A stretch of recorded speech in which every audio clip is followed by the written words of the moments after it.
sea, que te parece bien que este hombre nos haya grabado sin nuestro permiso. Yo no he dicho que me parezca bien. ¿Entonces? Pero no le has dejado hablar. Hemos venido a solucionar un problema, no a rehuirlo. Pero, amor, ¡Cállate! Mira, vamos a escuchar a ver qué es lo que tiene que decir. Y luego vemos.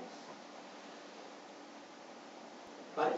Salir de ver Kilo 3000 y bien, ¿no? Sí, el guion es original y los actores son de nivel, creo que sí. Ya. No, claro, visto así tiene toda su lógica. Discúlpeme, doctor Escayola. Pues sí, la obra me ha gustado, ha sido bonita, divertida y también, o sea, es que yo nunca había estado en un teatro pequeño así. Ha estado muy divertida, detenida y bueno, para ser un sitio tan pequeñito a mí me ha sorprendido.